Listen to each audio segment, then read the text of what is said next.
that decision to go, was that something you thought about over time? It's something I'd thought about for a long time. I've explained that I was in custody for going to America for September 11th. I was sentenced to 10 months. It was then that I began to question really, look, we don't want conflict, no one wants conflict. If conflict does come in this country, it's going to be on the estates that we're from. It's going to be neighbours turn on neighbours, similar to other conflicts across the world. What's the solution? How do we prevent that? And I think continuing marching, it's not going to prevent it, it's going to really provoke it. Yeah. So to prevent it, a lot needs to change.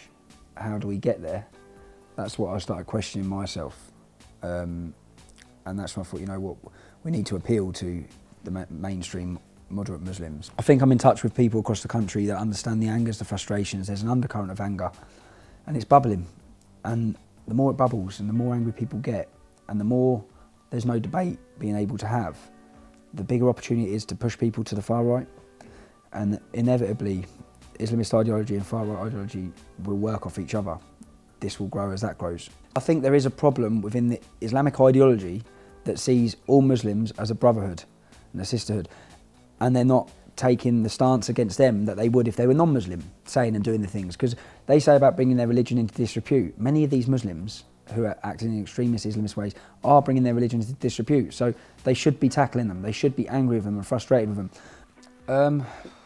My family have, to be honest, they're happy I've left India, but they're not happy I'm still criticising not just Islamist activity, but now Nazis, far-right activity. They'd much prefer, you know, like my wife just says, I just want you to be a dad to my kids.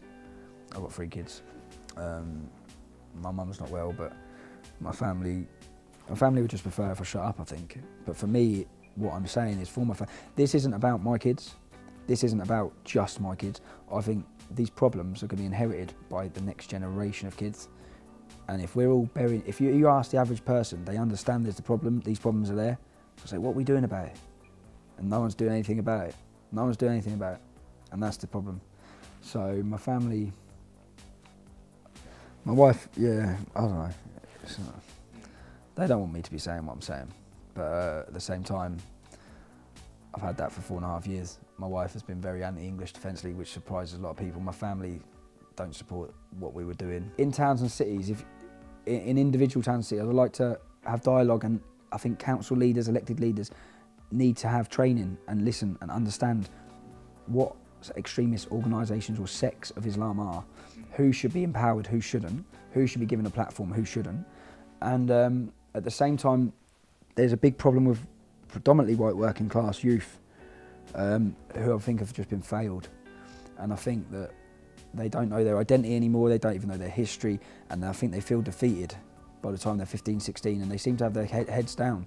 And I think if you're going to get anywhere in this country, the biggest thing that we need to do is install pride back in people's communities. They need to be proud of their community and proud of their history to be able to move forward. There seems to be this big want for me to come out and apologise for everything, yeah? And when I've said, I apologise to any Muslims who have felt fear and intimidation, at all, yeah? Innocent Muslims, that's not right, okay? I asked them to understand that for many English people are fearing fear and intimidation at the same time. I've apologised, but I should not be apologising for any criticism I've made around an ideology. There's going to be a big struggle within this country, within the Muslim community, between the extremists and the non-extremists. And I think we have to support any reformist voices that are coming out of it. We have to really support and work together. And Muslims need to accept that just because we're critical doesn't mean we hate all Muslims, and it also doesn't mean we're racist or far right. It just means, look, there's problems. Yeah. You've got to identify the problems if you're going to solve them. A lot of working class people who are seeing extremism, they're fed up with the Muslim extremists, but that can overboil to being fed up with Muslims. And I think there is an opportunity to show people a definite separation of your average Muslim in this country and what's channeling those frustrations and that passion, to separate the two. I think I'm in a unique position to do that.